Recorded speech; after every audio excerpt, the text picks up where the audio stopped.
വരാനിരിക്കുന്ന റംസാൻ വിഷു ആഘോഷങ്ങളെ വരവേൽക്കാൻ 10% മുതൽ 40% വരെ ആകർഷകമായ ഓഫറുകളുമായി നിറം ഫാബ് ഒരുങ്ങിക്കഴിഞ്ഞു. റെഡിമെയ്ഡ് വസ്ത്രങ്ങളുടെ അതിവിപുലമായ collection, gents, ladies and kids വെയറുകളുടെ അതിവിപുലമായ ശേഖരം, വിശാലമായ കാർ പാർക്കിംഗ് സൗകര്യം. ഈ ആഘോഷകാലത്ത് നിങ്ങളുടെ ഷോപ്പിംഗ് കൂടുതൽ സന്തോഷകരമാക്കാൻ ഇന്ന് തന്നെ എത്തിച്ചേരൂ. പരമ്പരാഗത കൃഷി അറിവുകൾ പുതുതലമുറയ്ക്ക് പകർന്നു നൽകി 10-ാം ഉദയത്തോടനുബന്ധിച്ച് ആലത്തൂരിൽ സംഘടിപ്പിച്ച നടീൽ ഉത്സവവും കാർഷിക മേളയും ശ്രദ്ധേയമായി. ലിറ്റിൽ ഫ്ലവർ പള്ളി അങ്കണത്തിൽ വെച്ചായിരുന്നു വിത്തുവിതയും പ്രദർശനവും. കൊല്ലവർഷ കലണ്ടർ പ്രകാരമുള്ള കാർഷിക ചക്രത്തിൽ വിത്ത് വിതയ്ക്കാനും നടുതലകൾ നടാനും ഏറ്റവും അനുയോജ്യമായ 10-ാം ഉദയ ദിനത്തിൽ ആലത്തൂരിൽ വേറിട്ട കാർഷിക മേള അരങ്ങേറി.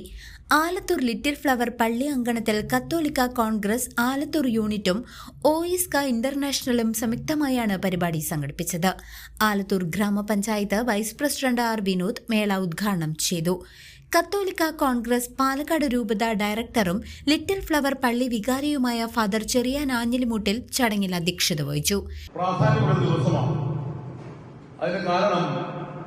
കാർഷിക മേഖലയുടെ ഒരു സംസ്കൃതി നമ്മൾ പരിശോധിക്കുമ്പോൾ കാർഷിക കലണ്ടർ അനുസരിച്ച് 10-ാം ഉദയം എന്ന് പറയുന്നത് വിളയിറക്കാനും നടീൽ വസ്തുക്കൾ ഭൂമിയിൽ നട്ടുപിടിപ്പിക്കാനുമൊക്കെയുള്ള ഒരു പ്രധാനപ്പെട്ട ദിവസമാണ്. തെക്കൻ ജില്ലകളിലാണ് കൂടുതലായിട്ട് നമ്മൾ കാണുന്നത്. മേടം 1 വിഷു ആരംഭിക്കുമ്പോൾ ചാലിൽ നെല്ലിട്ടിട്ട് ഒരു കാർഷിക ആ വർഷത്തെ കൃഷി ആരംഭിക്കുന്ന ഒരു പതിവ് പാലക്കാട് പ്രദേശത്തുണ്ട്. നമുക്കറിയാം, മേടം വിഷു തുടങ്ങി 10-ാം ദിവസമാണ് 10-ാം ഉദയം എന്ന് പറയുന്നത്. അതിനതിൻ്റെതായ ഒരു സയന്റിഫിക് പശ്ചാത്തലമുണ്ട്.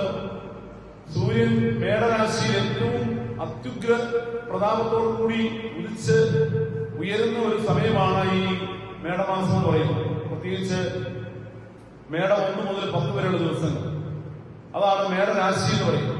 അപ്പൊ മേടരാശിയിലാണ് സൂര്യൻ ഏറ്റവും ശക്തമായിട്ട് ഉദിക്കുകയും തീവ്രമായ ചൂടുണ്ടായിരിക്കുകയും ചെയ്യുന്ന സാഹചര്യമാണ്. പുതുതലമുറയ്ക്ക് കാർഷിക സംസ്കാരവും നാട്ടറിവുകളും പരിചയപ്പെടുത്തുക എന്ന ലക്ഷ്യത്തോടെയാണ് നടീൽ ഉത്സവം ഒരുക്കിയത്. വിവിധയിനം ഫലവൃക്ഷങ്ങൾ, ചേന, കാച്ചിൽ, ചേമ്പ്, കിഴങ്ങ് വർഗ്ഗങ്ങൾ, നെൽവിത്തുകൾ, പച്ചക്കറികൾ എന്നിവയുടെ വിപുലമായ പ്രദർശനം മേളയുടെ ഭാഗമായി നടന്നു. കൂടാതെ അടുക്കളത്തോട്ടത്തിന് ആവശ്യമായ മൈക്രോ ന്യൂട്രിയന്റ് വളങ്ങളും പരിചയപ്പെടുത്തി.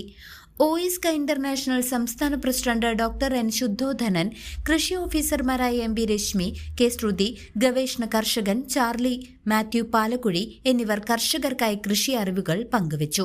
ചടങ്ങിൽ ഗ്രാമപഞ്ചായത്ത് അംഗം M Fousiya, sister Aneeta Chiramel, Job J Nedungadan, Tijo Parakkal, Biju Thalakodan എന്നിവർ സംസാരിച്ചു. നമ്മൾ ചിന്തിക്കുന്ന പോലെ തന്നെ ഒരു പ്രദേശത്ത് ഒത്തുകൂടാൻ കഴിയുന്ന വേദികൾ ഉണ്ടാക്കുക എന്ന് പറയുന്നത് അദ്ദേഹത്തിന്റെ മനസ്സിന്റെ വലിപ്പം അല്ലെങ്കിൽ ഈ ഇടവകയുടെ ചിന്താശക്തി എന്ന് മാത്രമാണ് എനിക്ക് ആ വിഷയത്തിൽ സൂചിപ്പിക്കാറുള്ളത്. ഇവിടെ ഇന്ന് തിരഞ്ഞെടുത്ത വിഷയം പുതുതലമുറയെ പരിചയപ്പെടുത്താൻ നാം ഉദ്ദേശിക്കുന്ന വിഷയം കൃഷിയാണ്. ഇന്നിപ്പോ നമുക്കറിയാം, എന്തായാലും ഈ കാർഷിക മേഖലയെ കുറിച്ച് ഞാനിവിടെ പ്രസംഗിക്കുന്നത് അത്യാവശ്യമാണ്. കാരണം ലക്ഷ്മി മേഖലയെ പോലുള്ള ആളുകൾ ഈ വേദിയിലുണ്ട്.